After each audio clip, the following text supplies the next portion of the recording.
Salam Bapak dan Ibu sekalian, puji syukur pada Tuhan yang memperkenankan kita untuk mengikuti ibadah Minggu 28 Februari 2021. Berhubung vaksin COVID-19 belum disebarkan secara merata saat ini, maka tanpa mengurangi sukacita, kita mengikuti ibadah online dari rumah masing-masing.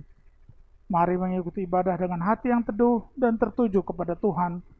Kami undang semua jemaat bangkit berdiri.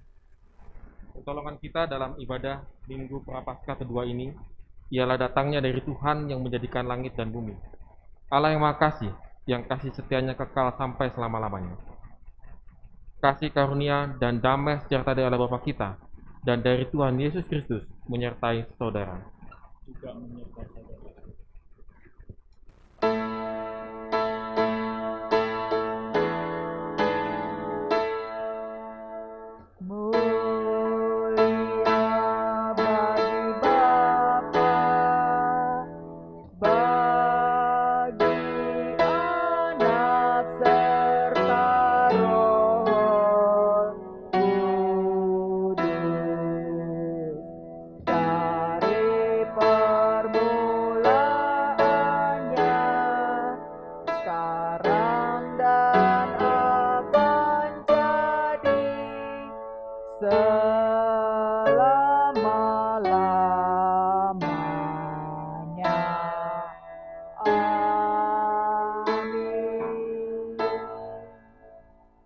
Nas pembimbing diambil dari Mazmur 135 ayat 1 sampai 3. Haleluya. Pujilah nama Tuhan. Pujilah hai hamba-hamba Tuhan. Hai orang-orang yang datang melayani di rumah Tuhan, di pelataran rumah Allah kita. Pujilah Tuhan, sebab Tuhan itu baik. Bermazmurlah bagi namanya, sebab nama itu indah.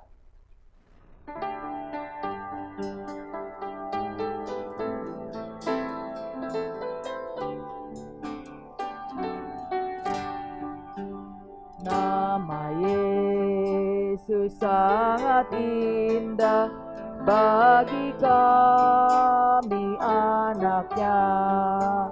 Nama Yesus beri damai bagi jiwa yang penat. Nama Yesus memberi rahmat bagi jiwa yang penat. Sekaliannya telah dipanggil dan dipimpin padanya. Nama Yesus menghiburkan bagi jiwa gelisah. Penghiburan tersedia, muliakan namanya. Nama Yesus memberi rahmat bagi jiwa yang penat. Sekaliannya telah dipanggil dan dipimpin padanya. Hukum Tuhan terambil dari Filipi 3 ayat 18 sampai 19. Karena seperti yang telah kerap kali kukatakan kepadamu dan yang kunyatakan pula sekarang sambil menangis. Banyak orang yang hidup sebagai seteru salib Kristus. Kesudahan mereka ialah kebinasaan. Tuhan mereka ialah perut mereka. Kemuliaan mereka ialah aib mereka. Pikiran mereka semata-mata tertuju kepada perkara duniawi. Jemaat yang terkasih dalam Tuhan Yesus Kristus, marilah kita bersama-sama merendahkan diri di hadapan Tuhan untuk mengakui segala dosa dan kesalahan kita kepadanya, serta memohon pengampunan atas segala dosa dan kesalahan kita. Marilah kita berdoa. Allah Bapa kami di surga, kembali hamba-Mu bersama jemaat-Mu yang hadir maupun yang di rumah, menundukkan kepala untuk mengakui segala dosa yang telah kami perbuat ya Tuhan. Seperti firman yang baru kami baca, kami masih memuliakan nama-nama kami sendiri, memuliakan diri kami sendiri ya Tuhan. Inilah yang sering kami perbuat. Kami sering tersinggung, gampang marah, dan masih banyak lagi hal-hal lain yang kami perbuat yang sebetulnya tidak layak di hadapan-Mu ya Tuhan. Untuk itu kami mengaku ya Tuhan, melalui firman yang kami baca, kami mengerti kesalahan kami. Kami menundukkan kepala di hadapan-Mu ya Tuhan, mengaku itu seluruh kesalahan kami. Biarlah melalui Roh Kudus yang Kau kirimkan, kami bisa memperbaiki kehidupan kami ini ya Tuhan. Dan kami benar-benar akan menjadi saksi-Mu dan memuliakan nama-Mu dari segala macam perbuatan kami. Tolong benarkan kami ini ya Tuhan, dan bantulah kami ya Tuhan, ampuni semuanya ini, dan terimalah kami, terimalah doa kami ini ya Tuhan, karena kami panjatkan di dalam nama Tuhan kami Yesus Kristus. Amin. Berita anugerah diambil dari Galatia 3 ayat 11-14. Dan bahwa tidak ada orang yang dibenarkan di hadapan Allah karena melakukan hukum Taurat adalah jelas. Karena orang yang benar akan hidup oleh iman. Tetapi dasar hukum Taurat bukanlah iman. Melainkan siapa yang melakukannya akan hidup karenanya. Kristus telah menebus kita dari kutuk hukum Taurat dengan jalan menjadi kutuk karena kita. Sebab ada tertulis, terkutuklah orang yang digantung pada kayu salib. Yesus Kristus telah membuat ini supaya di dalam Dia berkat Abraham sampai kepada bangsa-bangsa lain. Sehingga oleh iman kita menerima roh yang telah dijanjikan itu. Berdasarkan firman Tuhan ini, maka sebagai hamba Yesus Kristus, saya memberitakan bahwa pengampunan dosa sudah berlaku bagi kita dalam nama Bapa, Anak, dan Roh Kudus. Amin. Marilah kita saling memberi salam damai, karena Tuhan telah mendamaikan kita. Salam damai.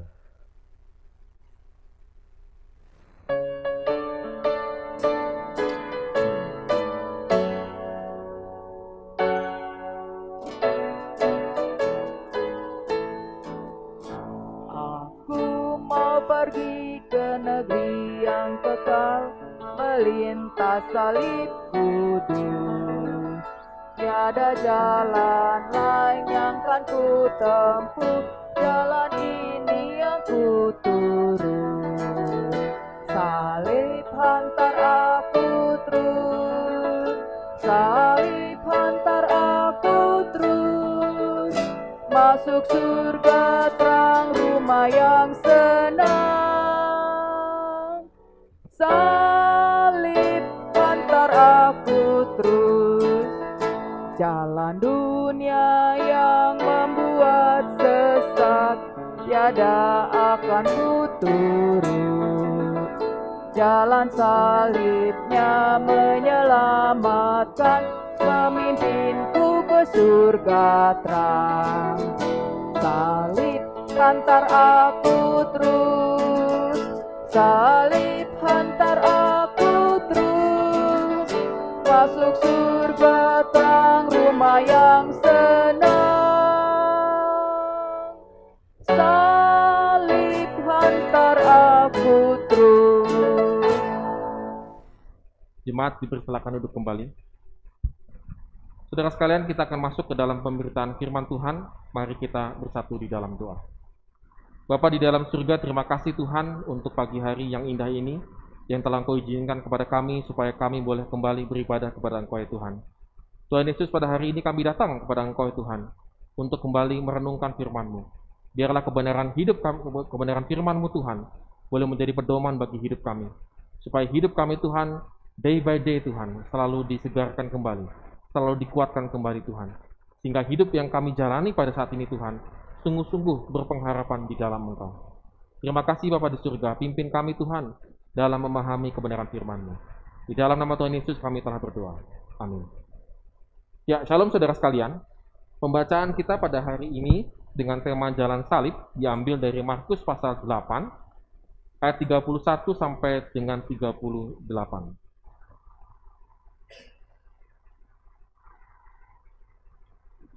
Markus pasal 8 ayat 31 sampai dengan 38. Saya akan membacakan untuk kita semua.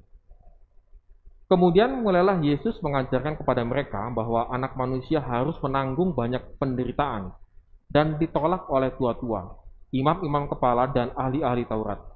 Ia dibunuh dan bangkit sesudah 3 hari. Hal ini dikatakannya dengan terus terang, tetapi Petrus menarik Yesus ke samping dan menegur dia.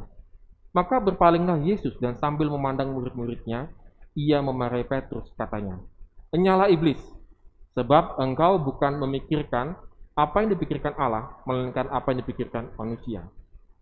Lalu Yesus memanggil orang banyak dan murid-muridnya dan berkata kepada mereka, "Setiap orang yang mau mengikut aku, ia harus menyangkal dirinya, memikul salibnya dan mengikut aku.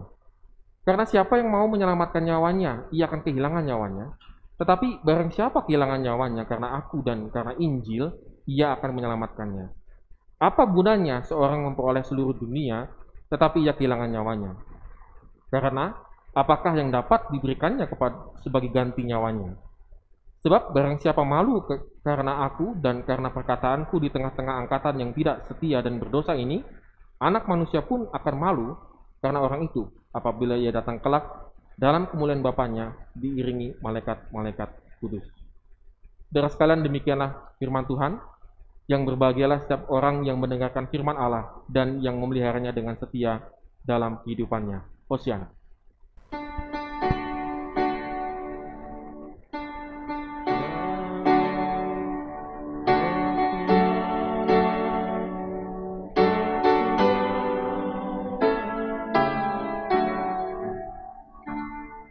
Ya, shalom saudara sekalian. Sebelum ini saya coba buka dulu salah saya. Ya, saudara sudah masuk ke minggu Prapaskah kedua, saudara. Kita mengucap syukur kalau kita pada masa pandemi ini masih Tuhan izinkan dan kita masuk ke dalam minggu Prapaskah kedua. Saudara sekalian, pada masa pandemi seperti ini, kita harus akui bahwa banyak orang yang memilih channel YouTube-nya yang membuat hidup mereka lebih semangat dan ceria. Entah bagaimana caranya, tiba-tiba channel YouTube itu amat sangat penuh dengan berbagai macam, boleh dikatakanlah channel-channel yang membuat orang itu bahagia, begitu, yang membuat orang itu selalu mengalami keceriaan dalam kehidupannya. Saudara, dari channel YouTube maka masuk ke dalam ibadah gereja. Saudara sekalian, saudara dan saya punya hak istimewa untuk memindahkan channel Anda.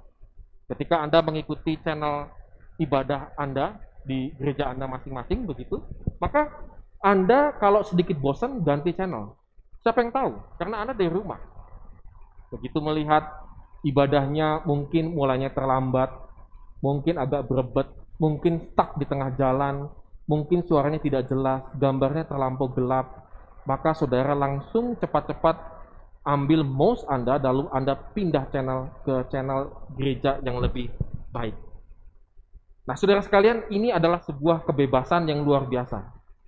Dan kalau boleh dikatakan, kita akan lebih cenderung memilih channel-channel YouTube gereja yang membuat hidup kita semakin ceria, begitu ya.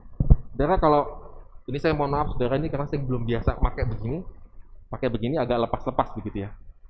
Nah, saudara sekalian, ketika kita memilih channel ibadah apa yang ingin kita tonton, maka secara tidak langsung saudara dan saya akan memilih khotbah apa yang enak ditonton pada saat ini, pada saat kondisi situasi saya. Ketika ayat firman Tuhan itu dibacakan, lalu saudara bilang begini, itu nggak cocok ya dengan kehidupan saya lagi bangkrut, tiba-tiba ngomongin jalan salib, kayaknya nggak cocok deh. Saya lagi pusing sama kuota saya lagi pusing dengan bayar hutang saya lagi pusing dengan cicilan saya, tiba-tiba ini ngomongin salib, begitu. Ada nggak sih yang the power of positive thinking yang bisa saya rasakan begitu dalam khotbah dan dalam ibadah, sehingga saya bisa menjalani hidup ini dengan sukacita.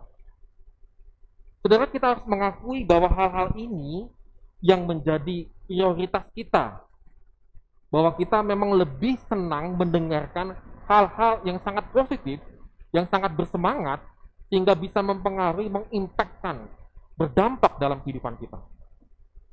Saudara, memang tidak heran ketika Yesus mengajarkan, saudara perhatikan baik-baik di ayat yang tadi kita baca, Yesus mengajarkan Maka ketika Petrus mendengarkan ajaran Yesus, dia marah. Dia tarik Tuhan Yesus. Ditarik loh, bukannya didorong, bukannya dituntun begitu ya, dituntun Tuhan Yesusnya. Tetapi Tuhan Yesus itu ditarik dan ditegur. Itu marah Yesus. Dia ingin mengatakan, Yesus, are you serious gitu ya? Kamu serius enggak? Lu mengajarin apa? Di tengah situasi Yerusalem yang sedang menantikan sebuah revolusi, sebuah pembebasan, sebuah kemerdekaan, engkau mengajarkan hal yang lain yang tidak disukai oleh orang banyak orang. Yesus, apa yang kau ajarkan? Kata Petrus. Kalau boleh saya kembali menginikan ya, kalau mendramatisir marahnya Petrus. Yesus, kamu tahu nggak? Yerusalem itu lagi butuh seorang yang revolusioner. Yerusalem itu lagi butuh orang yang bisa memberikan semangat kepada bangsa Israel supaya bisa kembali jaya seperti dahulu. Tetapi apa yang kau ajarkan, hai Tuhan Yesus? Saudara, Tuhan Yesus mengajarkan hal yang sesuatu yang bukan kebutuhan untuk pendengarnya pada masa itu. Saudara perhatikan baik-baik, dikatakan, anak manusia harus banyak menanggung penderitaan. Saudara, bagi mereka ini adalah kalimat yang tidak bisa memberikan dampak positif di dalam kehidupan mereka. Karena mereka tahu bahwa kata anak manusia itu reverse-nya adalah kepada Mesias itu. Maka bagi mereka mana mungkin seorang Mesias banyak menanggung penderitaan. Seorang Mesias seharusnya banyak menanggung victory, kemenangan, bukan penderitaan. Maka ajaran Tuhan Yesus ini different, berbeda sekali. Yang kedua, apa yang diajarkan? Anak manusia mengalami penolakan. Wow, ini luar biasa saudara, hati-hati. Kalau kata penolakan ini, apa dihubungkan?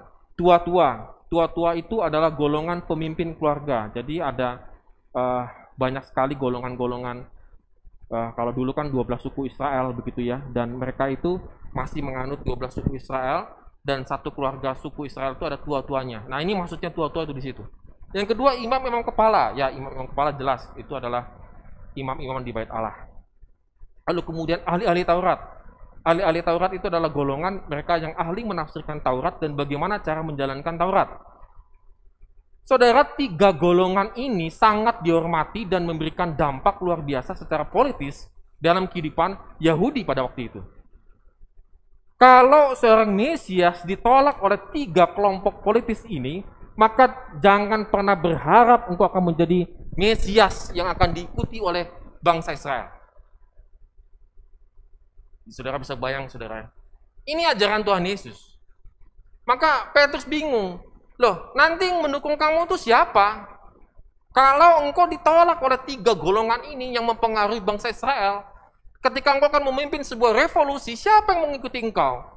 Ketika secara politis engkau tidak didukung, hei Yesus. Saudara, ini ajaran Tuhan Yesus, saudara. Maka Petrus itu kalau boleh dibilang ngomel-ngomel kali ya. Dia langsung kayaknya hopeless ya. Ya, udah nih selesai dah Tuhan Yesus begitu ya. Salah nih gua ngikutin dia selama ini. Saya pikir dia bisa melakukan sebuah revolusi, tapi tidak menjamin tidak terjadinya sebuah revolusi. Nah, saudara sekalian, apa yang dilakukan oleh Tuhan Yesus? Maka balik lagi. Tuhan Yesus menegur Petrus dengan keras. Nyala engkau iblis. Saudara, dia berkata dengan sangat jelas sekali, nyala engkau iblis. Jadi artinya, Petrus itu sedang memakai perspektif duniawi untuk melihat kemesiasan Yesus Kristus. Saudara dan saya, kalau ingin melihat Tuhan Yesus pada saat ini, pakailah perspektif Allah, ilahi. Bukan perspektif duniawi. Ketika engkau dan saya memakai perspektif duniawi, maka engkau akan mencari Yesus yang engkau lebih enak lihat dan dengar daripada ajaran Tuhan Yesus yang sebenarnya. Kita lebih senang melihat Tuhan Yesus yang sosoknya melakukan mujizat, saudara sekalian. Kita lebih senang melihat Tuhan Yesus yang melakukan hal-hal yang spektakuler. Itu perspektifnya duniawi, saudara sekalian. Bukan perspektifnya rohani, bukan tujuan utama Yesus Kristus itu masuk ke dalam dunia ini. Saudara, Maka dikatakan, nyala kau iblis, karena engkau memikirkan hal-hal duniawi, karena engkau tidak memiliki cara berpikirnya ilahi untuk melihat satu goal yang sangat besar, yaitu manusia ditebus dosa-dosanya supaya bisa melompat ke surga. Tadi kita baca ya, bahwa hukum Taurat itu untuk melakukan, tetapi bukan untuk menyelamatkan.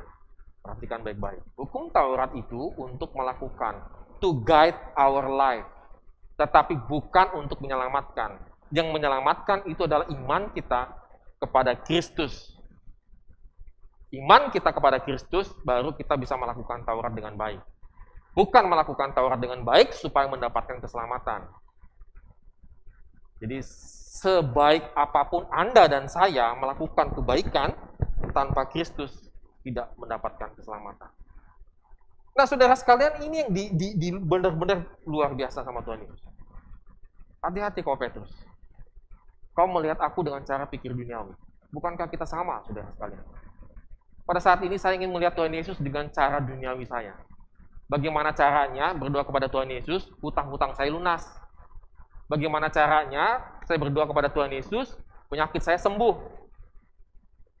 Saudara dan saya sama seperti Petrus. Maka Yesus mengatakan, nyala iblis, engkau tidak akan pernah mengenal aku dengan sangat baik. Saudara, lalu Tuhan Yesus mengatakan satu komitmen untuk pikul salib. Lalu Yesus memanggil orang banyak dan murid-muridnya. Perhatikan baik-baik di sini. Yesus memanggil orang banyak dan murid-muridnya.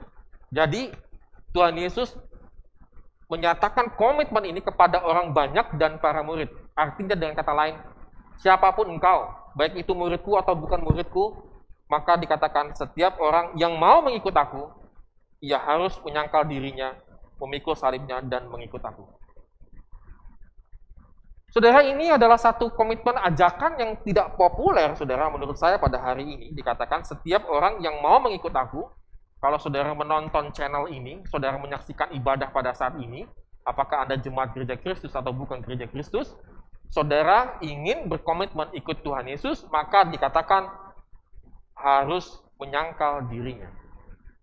Saudara, kenapa kita harus bisa menyangkal diri kita? Supaya apa, saudara? Supaya kita bisa pikul salib.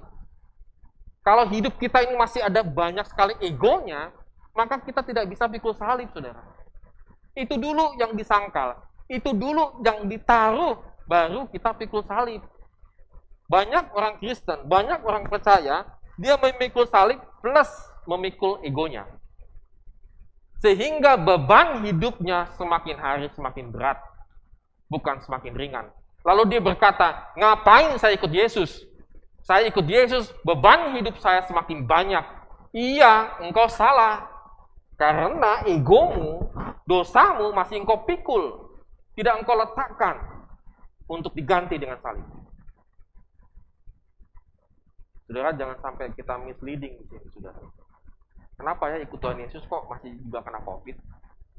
Kenapa ya ikut Tuhan Yesus kok masih juga hidup saya susah? Periksa diri kita baik-baik.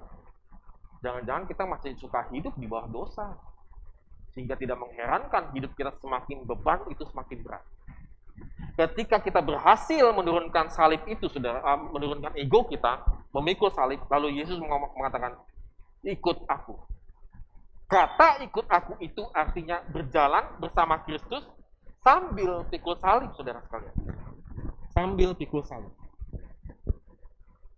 Jadi, Tuhan Yesus itu mengajak kita untuk pikul salib, tetapi dia juga ngajak jalannya bareng-bareng untuk mengikut salib, untuk pikul salib. Saudara, ini bagi saya Tuhan yang sangat luar biasa dalam kehidupan kita ketika kita percaya kepada bahwa Tuhan Yesus itu benar-benar berjalan bersama kita ambil pikul salib. Dan itu menjadi sebuah hal yang sangat menyenangkan. Karena apa, saudara sekalian? Karena setelah itu ayat 35 dan seterusnya itu bicara masalah konsekuensi pilihan. Karena siapa yang mau menyelamatkan nyawanya, kehilangan nyawanya karena Injil, atau malu karena Injil. Saudara, kalau kita masih malu karena Injil, saudara, itu kita berarti belum sungguh-sungguh ikut Tuhan. Kalau kita masih mempertahankan ego kita, itu kita berarti belum sungguh-sungguh ikut Tuhan. Kalau kita lebih memilih dunia ini, saudara, memilih duniawi ini, saudara, kita masih belum sungguh-sungguh ikut Tuhan Yesus. Jadi bagaimana caranya saya bisa mengikut Tuhan Yesus? Letakkan ego kita. Saudara, saya ada kesaksian seorang jemaat saya. Dia ketika pandemi awal-awal hancur hidupnya, gitu ya. Kemudian dia dikeluarkan di PHK, nggak punya uang untuk kontrak segala macam. Akhirnya dia buka usaha. Saudara, apa yang dilakukan oleh dia? Dia buka usaha dengan sangat modal cuma 100.000. Modal kecil 100.000.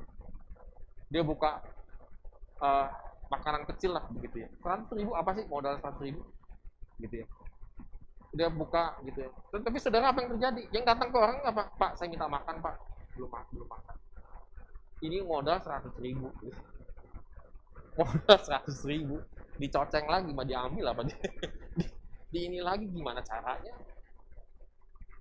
Mau kehilangan nyawa, mau kehilangan. Bukan orang Kristen, bukan. Gak tahu orang apa gitu ya. Gak tahu orang apa. Dikasih. Akhirnya jualan hari itu impas, nggak ada untung, modal sih balik ya, nggak ada untung. Besoknya jualan lagi, Pak, minta makan dong Pak, dikasih lagi. Saudara, saya diceritain begitu, ini Bapak ngitung nggak sih? Nah, mulut saya udah mulai ini ya, ngoceh gitu. Gimana sih Pak? Ini. Ya gimana?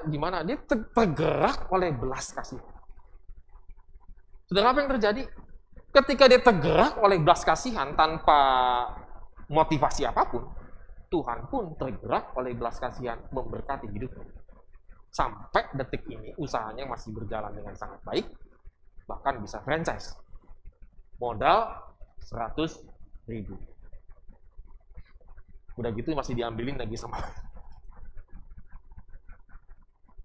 Saudara, ketika situasi pada saat ini kita lebih senang mempertaruhkan nyawa kita. Yang penting keluarga gue selamat nih. Gue gak peduli sama lo. Lo. Salah sendiri lo miskin. Salah sendiri lo malas, gak kerja. Dan lain sebagainya. Itu bukan ajaran Tuhan Yesus. Kalau saudara dan saya masih punya prinsip konsekuensinya, memilih itu, Anda salah ikut Tuhan Yesus. Pindah agama. Atestasi keluar sekarang, pindah agama.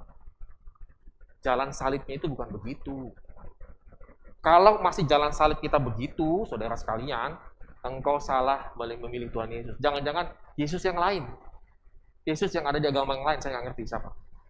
Tapi yang di dalam Alkitab ini, sebuah konsekuensi pilihan.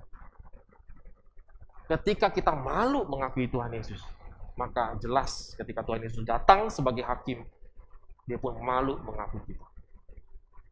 Saudara, di tengah pandemi ini justru iman kita itu semakin diteguhkan. Apakah kita masih di jalan salib itu atau tidak? Ada jemaat juga ya, ada orang jemaat juga, saudara. Dia berdiakonia. Jadi, Pak Fabio mau ikutan nggak? Ikutan apa? Saya bilang gitu. Saya ini ada teh celup ya. Di sini nggak boleh disebut merek ya. Teh celup gitu ya. Nah, saya ada 10 Pak Fabio. Pak Fabio mau nyumbang nggak? Apa ya? Garam hanya 3.000-an. Saya bilang beli 10 gitu ya. Dan juga ini ya, masih hitung-hitungan Pak, maklum gitu ya. 10. Terus dia ngomong lagi ke yang lain, jemaat yang lain. Mau diakonia nggak? Apa? Ya apa aja. Saya ada kopi apa? Speedboat. Bukan kapal api, tapi speedboat, saudara. Nah itu saya ada 10 serenceng. Saudara dikumpul, seplastik. Banyak juga ya. Saya nyumbang nih beras seliter ya. Saudara banyak juga ya. 10 keluarga, puji Tuhan, diberikan. Dari yang tadi dia berbelas kasihan di jalan salib, dia beli teh celup itu kebanyakan. Dia pikir, buat apaan nih makan teh begini banyak, mah jontor gitu ya. Akhirnya dia ngajakin ke kumpul 7 orang, sesimpel itu, 10 keluarga tercukupi. Bahkan sekarang sudah sampai 40 keluarga. berdiakonia. Simpel nggak? Oh, simpel banget. Apa sih nyumbang kopi serenceng berapa sih? Berapa? Sama nutri yang bukan sari gitu 10 gitu ya. Berapa sih? Bangkrut. Langsung kita bangkrut nih. Bangkrut nggak? Nggak kan? Kasih tahu saya kalau langsung bangkrut. Saya sumbang bener. Majelisnya maksudnya bukan saya. Apa sih? Sekarang saya tanya, apa sih? Kita tiap hari, aduh Tuhan kurang, dicukup-cukupin. Makan mie Indomie goreng gitu ya, dibagi 2 supaya buat besok lagi begitu. Wah, pakai nasi, mie setengah, nasinya sebakul begitu ya. Saudara, nggak begitu ajaran Tuhan Yesus. Mengucap syukur, lalu dia ngelihat yang lain. Mau nggak?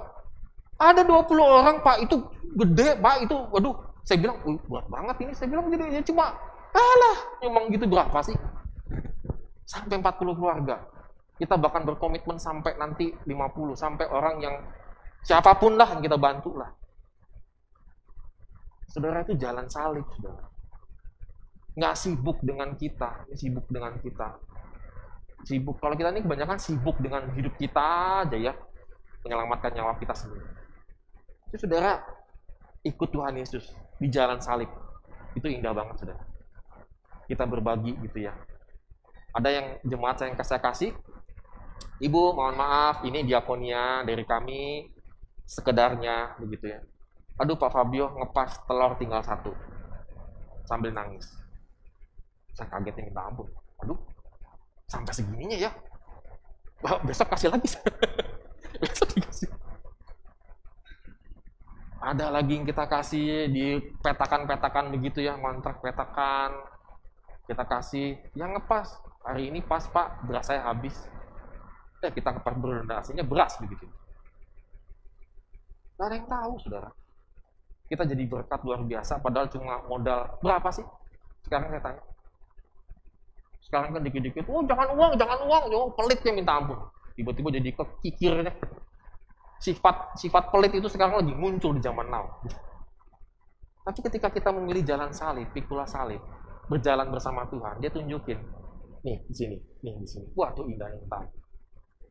Itu pemuda-pemuda yang saya ajakin juga, itu semangat, Bang, kemana lagi? Ke rumah saya, maksudnya kasih ke saya. Semangat nih, minta ampun mereka. Kemana lagi nih, Bang? Terus kita sampai buat listing daftar tuh bingung kemana lagi. Nah, saudara, sekarang mari kita renungkan, saudara. Apakah hidup saya pada saat ini jalan salib atau jalan tol? Yang penting jalan hidup saya aman, nyaman, deposito nggak kepake, investasi lancar, yang penting aman, nyaman. Atau hidup kita adalah jalan salib? Kita memilih Tuhan Yesus untuk kita menjadi partner kita untuk memberkati banyak orang. Amin. Kita berdoa. Ya Tuhan, terima kasih kami boleh kembali Tuhan diingatkan melalui Minggu Prapaskah kedua ini Tuhan, supaya hidup kami sesuai dengan jalan salib Tuhan. Supaya hidup kami Tuhan sesuai dengan kehendak Engkau. Sehingga hidup kami yang walaupun pada saat ini mungkin sedang dalam kesulitan yang sangat besar Tuhan, tetapi kami akan percaya Tuhan, Engkau telah menyiapkan satu hal yang besar dalam kehidupan kami. Sehingga kesulitan ini Tuhan bukan menjadi penyebab utamanya, tetapi kami boleh mengucap syukur Tuhan. Dan dari kesulitan ini Tuhan, kami boleh kembali mengikuti Engkau ya Tuhan, dengan sungguh-sungguh dan menjadi berkat bagi banyak orang. Terima kasih Bapak untuk firman-Mu pada hari ini, biarlah menjadi kekuatan dan pengharapan kami. Di dalam nama Tuhan Yesus kami telah berdoa. Amin.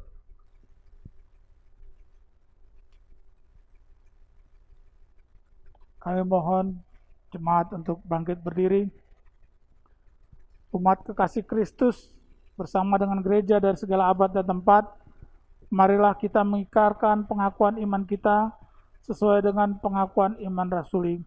Dan hendaknya masing-masing kita berkata, aku percaya kepada Allah, Bapa yang Maha Kuasa, Khalik langit dan bumi, dan kepada Yesus Kristus, anaknya yang tunggal Tuhan kita, yang dikandung dari Roh Kudus, lahir dari anak darah Maria, yang menderita di bawah pemerintahan Pontius Pilatus, disalibkan, mati dan dikuburkan, turun dalam kerajaan maut, Pada hari yang ketiga, bangkit pula dari antara orang mati, naik ke surga, duduk di sebelah kanan Allah, Bapa yang Maha Kuasa, dan akan datang dari sana untuk menghakimi orang yang hidup dan yang mati.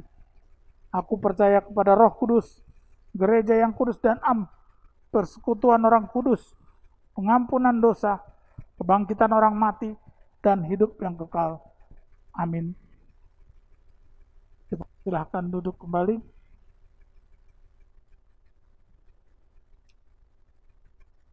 Penegasan Warta Jemaat.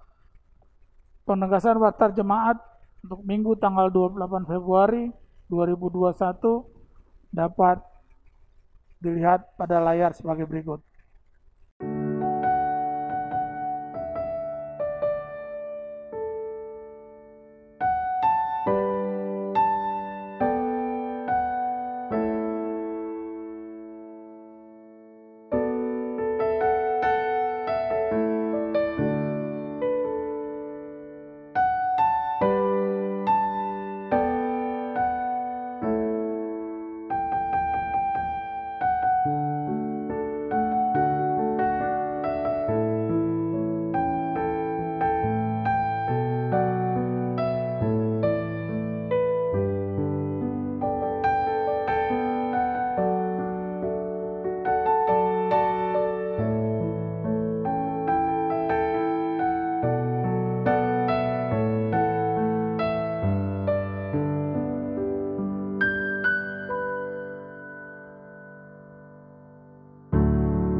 Jemaat, mari kita berdoa syafaat. Bapa di dalam surga, terima kasih Tuhan, kami boleh melaksanakan ibadah pada hari ini. Itu adalah pertolongan dari Engkau semata-mata. Bapa di surga, kami juga berdoa Tuhan untuk beberapa rangkaian doa. Kami berdoa Tuhan untuk penatua khusus Sedia Hati Gea Tuhan, biarlah Ibu Sedia Hati Gea Tuhan boleh lancar dalam komisi percakapan dengan sinode dengan waktu yang akan ditentukan. Kami berdoa Tuhan, biarlah kiranya proses kependetaan Ibu Sedia Hati Gea Tuhan seturut dengan kehendak Engkau. Kami juga Tuhan memohon kepada Engkau, biarlah kiranya setiap ibadah yang kami laksanakan, baik itu ibadah umum maupun kategorial, biarlah kiranya jemaat boleh mengalami satu pertumbuhan Tuhan, dan jemaat juga boleh antusias Tuhan untuk mengikuti semua ibadah-ibadah yang telah kami rencanakan dan programkan. Kami juga berdoa Tuhan untuk jemaat kami yang pada saat ini mungkin sedang mengalami satu kesulitan ekonomi Tuhan, apakah membutuhkan pekerjaan, apakah masalah ekonomi, sakit penyakit, masalah rumah tangga, maupun juga pendidikan bagi anak-anaknya Tuhan. Kami berdoa Tuhan, biarlah kiranya Engkau memberikan kekuatan dan pengharapan Tuhan. Kami juga sebagai gereja Tuhan, kiranya juga boleh membantu Tuhan. Kami berdoa Tuhan, biarlah kiranya tepat pada waktunya jemaat kami yang sedang banyak sekali membutuhkan pertolongan ini Tuhan, Engkau tolong Bapa di surga. Kami juga berdoa Tuhan untuk berdoa bagi bangsa dan negara kami Tuhan, di mana pemerintah sedang mencanangkan untuk vaksin COVID-19 ini, biarlah boleh berjalan dengan baik Tuhan. Dan kami berdoa Tuhan, biarlah vaksin ini juga boleh memberikan solusi Tuhan bagi penanganan COVID-19 ini. Tuhan Yesus tolong, biarlah kiranya juga negara kami tidak terpuruk dalam ekonominya Tuhan, supaya pemerintah kami Tuhan dengan bijaksana Tuhan mengelola ekonomi negara kami juga Tuhan. Kami juga berdoa Tuhan untuk jemaat kami yang sedang sakit dan pemulihan kesehatannya. Berdoa untuk Ibu Sudibyo, Saudara Felis, Bapak Hussein dan Ibu Amas, Ananda Eki, Ibu Chu Sanmyo, Bapak Tatang, Ibu Siti Hasibuan, Bapak Talen, Ibu Berta, Ibu Jana, Bapak Setiabudi, Bapak Frederick, dan juga Ibu Mariam, Ibu Ance, dan juga Bapak Kiki. Kami berdoa Tuhan, mungkin banyak lagi jemaat kami yang mengalami sakit penyakitnya. Tuhan Yesus tolong berikan kekuatan, biarlah kiranya Engkau kuduskan Tuhan peralatan medis, obat-obatannya, sehingga membuat mereka menjadi pulih Tuhan, dan sehat kembali, dan boleh melakukan segala aktivitasnya. Terima kasih Bapa di surga, inilah doa-doa kami Tuhan, kami serahkan kepada Engkau, kepada Tuhan Yesus Kristus, yang telah mengajar kami berdoa. Bapa kami yang ada di surga, dikuduskanlah nama-Mu, datanglah kerajaan-Mu, jadilah kehendak-Mu di bumi seperti di surga. Berikanlah kami pada hari ini makanan kami yang secukupnya, dan ampunilah kami akan kesalahan kami, seperti kami juga mengampuni orang yang bersalah kepada kami. Dan janganlah membawa kami ke dalam pencobaan, tapi lepaskanlah kami daripada yang jahat. Karena Engkau yang punya kerajaan, dan kuasa, dan kemuliaan sampai selama-lamanya. Amin.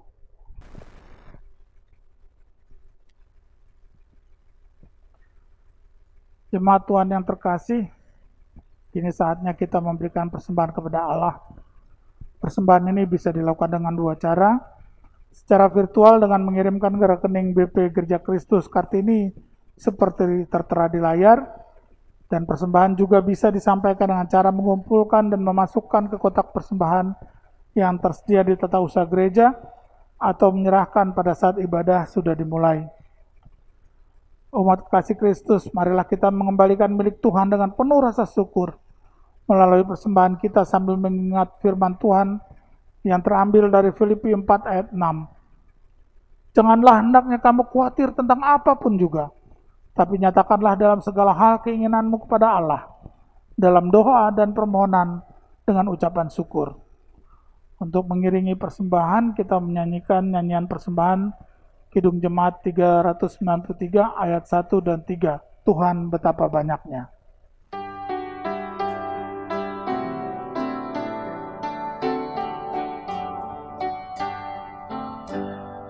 Tuhan betapa banyaknya berkat yang Kau beri, teristimewa rahmat-Mu dan hidup abadi.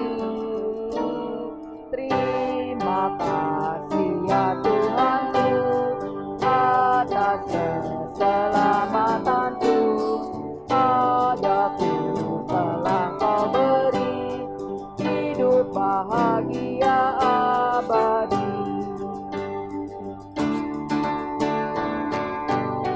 Rahmat-Mu betul tiada putusnya, kehendakku puji nama-Mu tetap selamanya.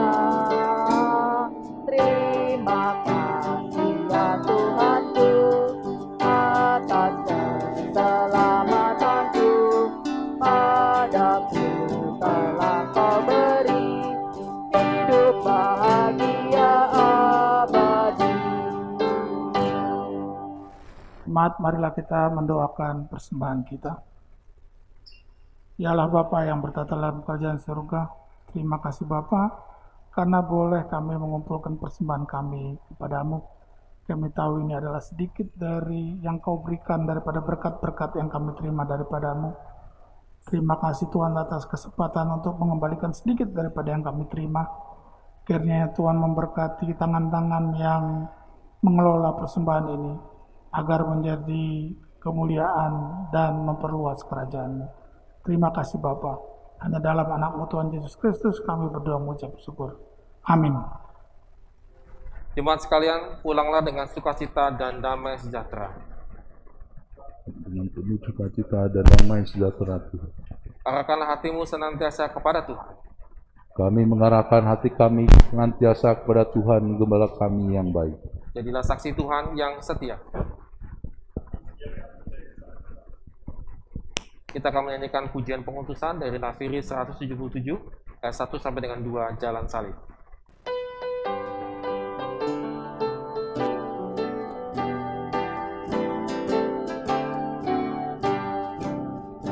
Jalan salib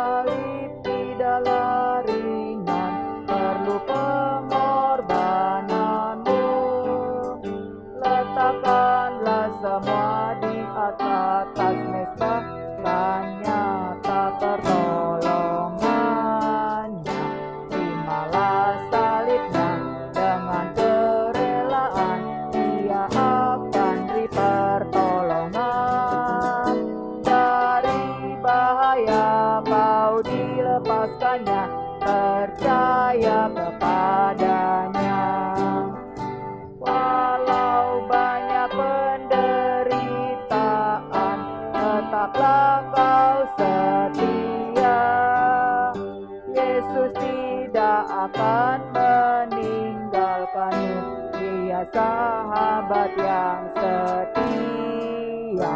Terimalah salibnya dengan kerelaan, Dia akan beri pertolongan. Dari bahaya kau dilepaskannya, percaya kepadanya. Jemaat sekalian, arahkanlah hati dan pikiranmu untuk menerima berkat dari Tuhan. Tuhan memberkati engkau dan melindungi engkau. Tuhan menyinari engkau dengan wajah-Nya dan memberi engkau kasih karunia. Tuhan menghadapkan wajah-Nya kepadamu dan memberi engkau damai sejahtera.